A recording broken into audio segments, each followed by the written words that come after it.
Hello, welcome to another episode of Father and Joe. I am Joe Rocky, here with Father Boniface Hicks. And Father, last episode we were discussing essentially the church's reaction to sexual abuse to children. And the Pope had the gathering of all the bishops in February, and we're just kind of continuing the conversation as here in America, the Pennsylvania grand jury kind of came out and just brought up all kinds of events over really the last 75 years or so and didn't dive into all the statistics all the way, but nonetheless exposed a significant problem that is not just in the church, but is actually a global issue. And as you explained in the last episode, that it's less likely to be a priest causing it, statistically speaking, than a member of the family. And that's a situation. So one of the reasons that Pennsylvania was being the first in something, which is for people who live in Pennsylvania pretty rare, is because of the Penn State situation and how that was just at one point a national, if not international, story with what Sandusky did, and then we went through how the church normally is slow to adjust things. And one of the conversations we'll have down the road, once we get done with some of the other podcasts we had, was how long it took the church to implement some of the things from Vatican II. And that changed a whole bunch of stuff. And to talk about how quickly the church implemented the decisions from 2002 when the Dallas results happened is a testament to how important the problem was. But it seems that, as with most things, when you're trying to address a very big question or a very big problem, you're going to come up with some good answers, but you might not cover 100% of the situation.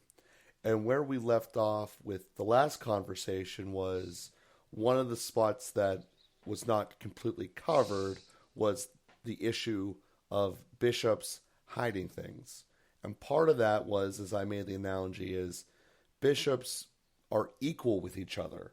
There is no one bishop's higher than another bishop. The governor of Georgia is the equivalent of the governor of Oklahoma and Rhode Island. They're equals to each other, and they don't have jurisdictional power over each other. So that was part of the reason for having this conversation here over in Rome. And as you mentioned, the Pope's initiative that he gave to the church was to be, we're not just going to fix it here internally, but we're going to create a precedent and an ability to try to eradicate this problem throughout the world. And to go a step further, as we were mentioning before this episode, is when the church and Judaism took this issue on way long ago in terms of children's sacrifice and human sacrifice in general, it was very successful. And there was a lot of spiritual praying that happened. And I think one of the most remarkable things that people still talk about today was actually the Lady of Guadalupe. She essentially stopped the entire, I might mix up with empire, either the Aztec or the Mesopotamian Empire, from doing human sacrifices, particularly to children, virtually in a 3-year span. And it might take that kind of divine revelation again, but definitely prayer being a part of this. So I don't want to take your thunder out of any of your second parts on the comments here, but with it being an important topic, I definitely wanted to give it two cast here. Yeah, great summary. Thanks for bringing that out and letting me know that my lengthy monologue in the first cast didn't fall on deaf ears, but you followed that, and hopefully our listeners did too, and you gave a great summary of that. The only slight modification I would say is the grand jury report actually had nothing to do with the Sandusky situation. Well, no, I'm not saying it did, but that's what caused the radar of people up in Harrisburg to start looking. Was it not? No, actually, it's totally unrelated. Oh. And that's part of the problem, is that the focus has been a little bit unfairly on the church well, actually, very unfairly on the church. Let me say that. No, what happened with the grand jury was they investigated Philadelphia. Philadelphia sort of followed after Boston as being a center of focus, and they actually put a Monsignor in jail for covering up sexual abuse. So the Philadelphia grand jury, that was just a grand jury report, focused on the Archdiocese of Philadelphia. I can't remember when that happened, 2006 or so, or 8. No, it must have been. No, it was like 2012, actually. It was right after Archbishop Chaput was appointed there, about 2011 or 12. But there was a focus on Philadelphia, and then there was a priest who was caught doing like some basically some human trafficking in the Altoona Johnstown diocese. And the investigation of him led to a grand jury report of the whole diocese.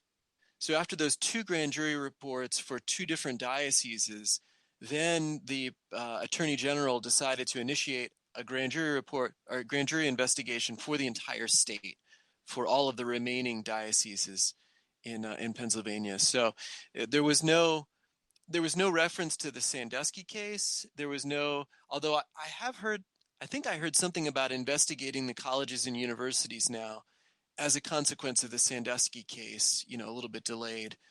I can't, I'd have to look into that. But anyway, no, the focus was entirely on the church.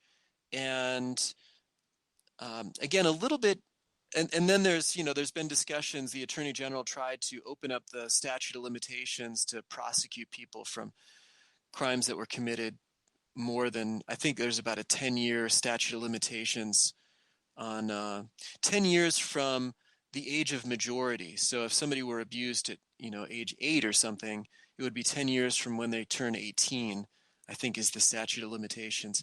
Part of the reason you have a statute of limitations is not to let people get off, but is because when you start talking about remembering details of events that took place 20, 30, 40 years ago, witnesses are dead, memories are confused, and it starts to become an unfair process. But then even the question about lifting the statute of limitations was really focused on the church.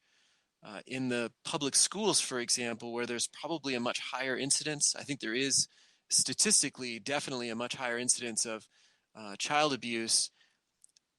School teachers are protected by law from being sued, or the schools are. So they can still sue the dioceses for the civil cases. I don't think are protected by the same statute of limitations. Anyway, I'm starting to get into legal territory that's a little fuzzy for me. But the point is that there has been a little too much focus on the church to the exclusion of other areas. Again, please focus on the church. And the bishops, the Holy Father himself, have really thanked and praised the media, like the Boston Globe, and the secular legal structures, like the Pennsylvania Attorney General, for exposing this issue. Thank you. Thank God. May we never hide anything horrific like this. That would be the worst thing for our own salvation to do that.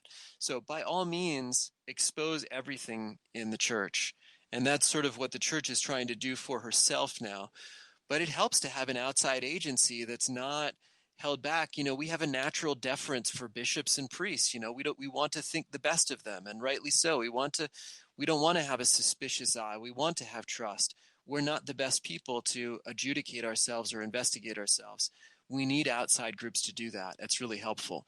But in justice, let's do that across the board. And again, that was, part of the address, the closing address of Pope Francis, which I thought was so powerful, from the Extraordinary Synod in February on this topic, was let's take it on in the whole world. Let's drive it out of the church first and foremost. Absolutely. Let's not stop there, but really take on this issue across the board. And so hopefully that's going to keep happening. But we'll see, and have to pray for that. And in the meantime, again, we're trying to implement these things in our own spheres as much as possible. Bishop Zubik put out the pastoral letter after all of the listening sessions in the Diocese of Pittsburgh, and formulating a more comprehensive approach. Much was done, and Pittsburgh was ahead of the curve with things that were done even before 2002. Those measures, that's why Bishop Zubik referenced, I think, 1990. A lot of the measures were put in place in Pittsburgh before the rest of the country. And then obviously in 2002, that was spread through the Dallas Charter in a mandated way across the country. And now, I think Pittsburgh's going to try and be ahead of the curve, stay ahead of the curve, again, in dealing with some of these things. Yeah, obviously it's an important issue. It's had a lot of significant negative consequences. So you can see the dilemma as you think about people trying to hide it, is that, across the board, attendance has dropped because of this, and it's a significant problem. So if you're sitting there,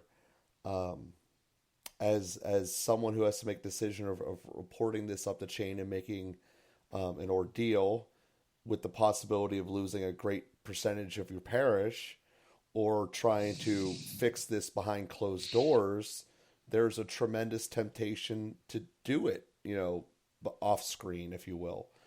And you can kind of see where people with good intentions could easily go awry with that starting point. Not to justify it, just to saying that this is how people think, and there's some logic behind it. And you can also see from the outside world why the church would be some group that you would go after. You kind of outlined it a little bit. The Catholic Church, I know this because I've grown up in it, compared to, I don't necessarily know all the other ones, has a structure in place, has something that you can attack, to say you are in a position of charge, you have a hierarchy, and it's also a very big organization. So therefore it has built-in systems, unlike something that would be just a pastor creates a church and just starts preaching and then disappears 10 years later. There's no real structure to that. So there is a history that inevitably exists. I mean, it goes back to Easter, or I guess Pentecost, is when the church began. So inevitably, I think that makes it a system. And then you look at governments making their own exceptions so they can't be in trouble. It's not really a surprise either, going along the same lines. So again, none of this being excuses, but thought processes about, at least you can see how someone with originally good intentions, how it could go wrong like this. Talking about the bishops, as you were discussing there, which was part of the goal of what the Pope was trying to address here just a couple months or a couple weeks ago. So, sorry, I didn't mean to sidetrack. That might cause a side tangent that I'm not trying to do here. But I think highlighting the fact that we are, as a faith, trying to address the problem and come out better for everyone from it. And also to keep things in perspective, that while the damages are horrific in any individual instance, statistically speaking, there are far less individual instances within the church than there are in any other facet of society. So it's an important thing to factor in. Yeah, which you would expect and you would hope for. It's one, as you said, one is too many. One is infinitely too many. So there's no room for any abuse in the church. I mean, it should be the safest place in the world for children. It should be. So we want to be really clear, and that's the process we're in, is making sure, doing everything we possibly can. I mean, sin is everywhere, evil is everywhere. You can't make a perfect protection against these things at a human level, and but certainly doing everything that we can to make that happen. And I'm happy to talk about it, Yeah. because, as you said, Joe, uh, the PR is like all over the place. It's, you know, what sells newspapers, especially when people have a mixed agenda.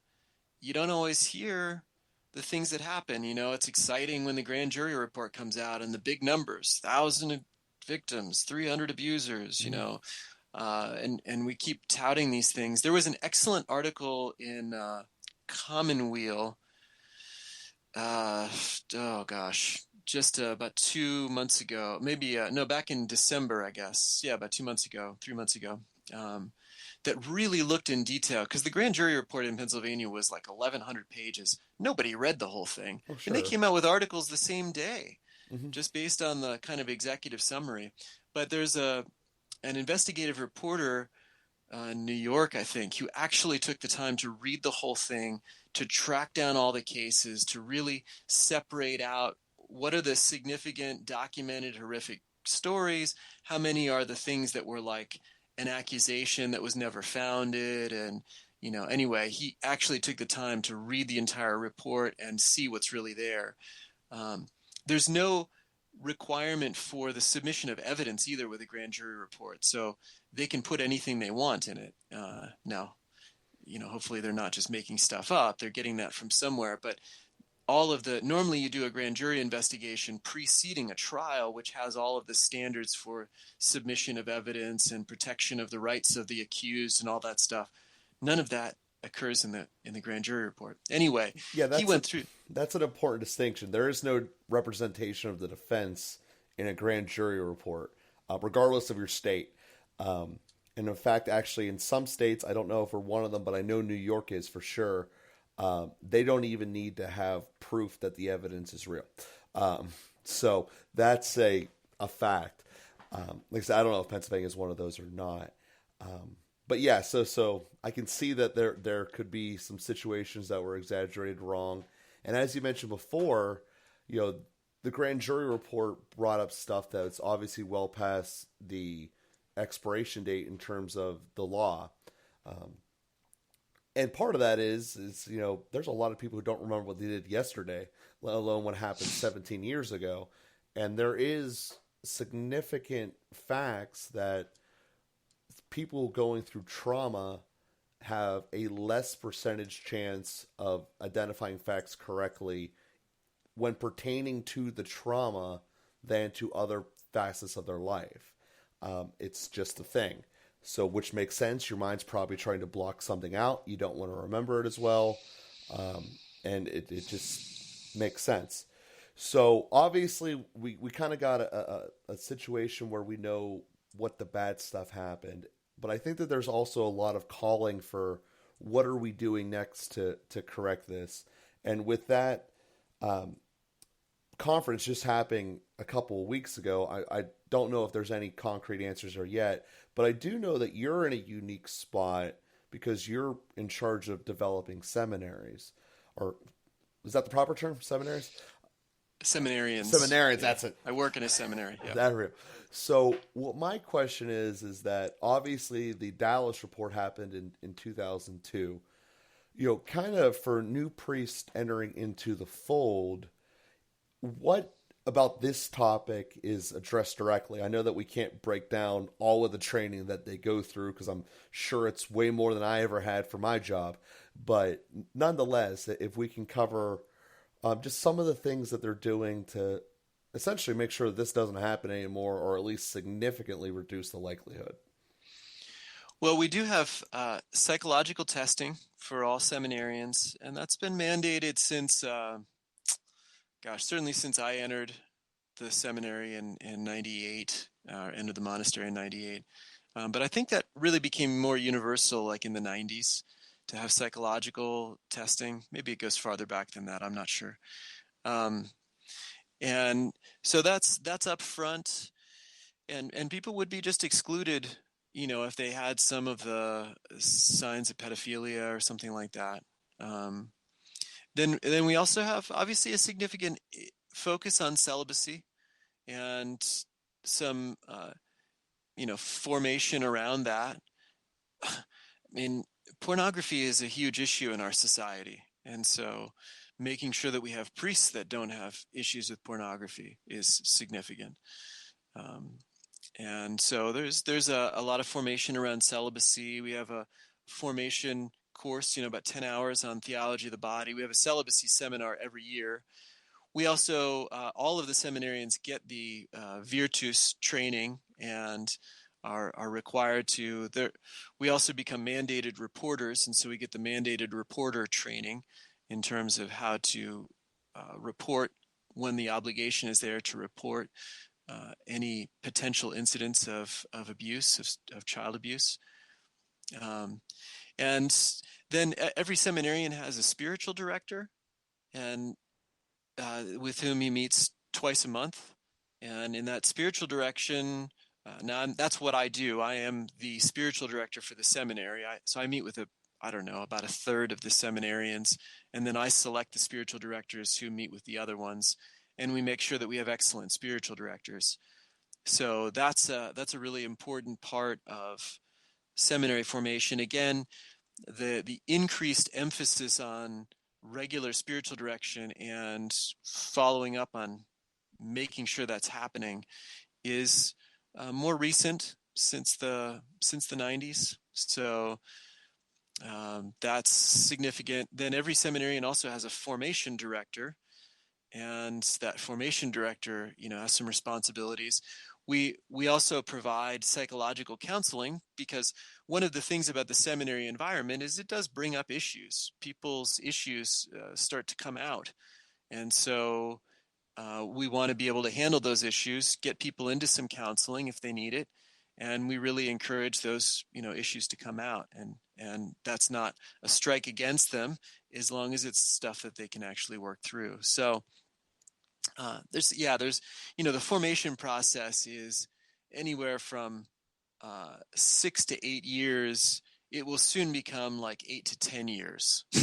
So it's a lot of formation, and we do, we ask people to leave, and people decide to leave as they get to know themselves better and realize they're not being called, or they don't have the human capacity to live out the vocation of priesthood.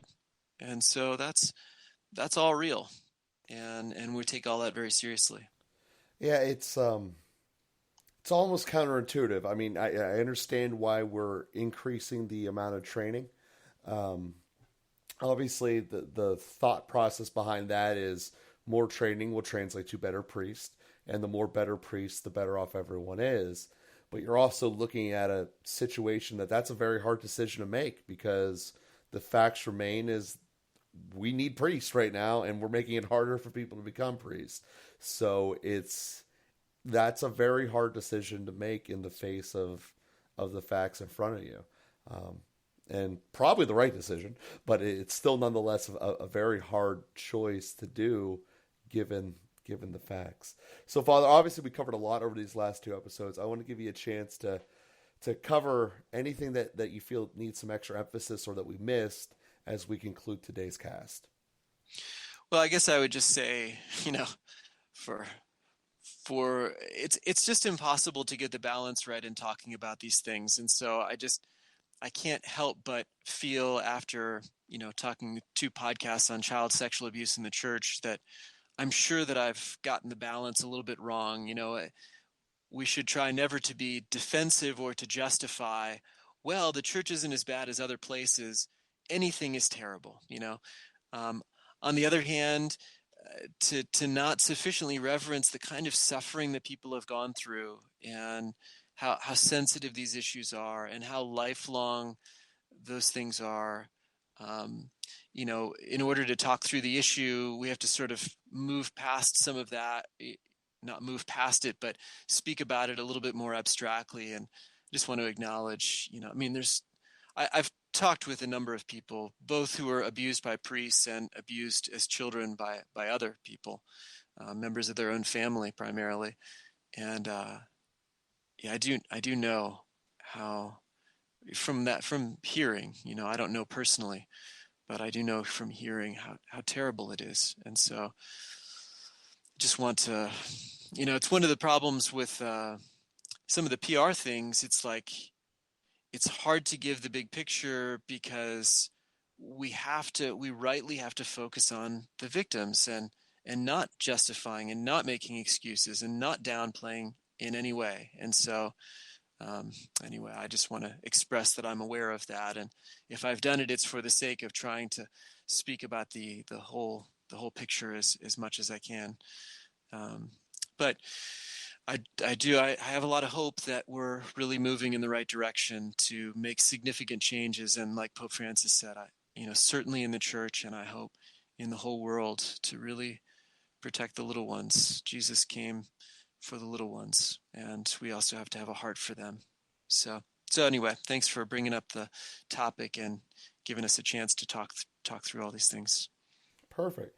And we will be changing the topic next week. We're not going to continue this for much longer. So we will be returning to the food, clothing, and shelter series that we started 2 months ago, I guess, at this point. So we'll be returning there next week. We thank everyone for listening, and we'll be with you next week.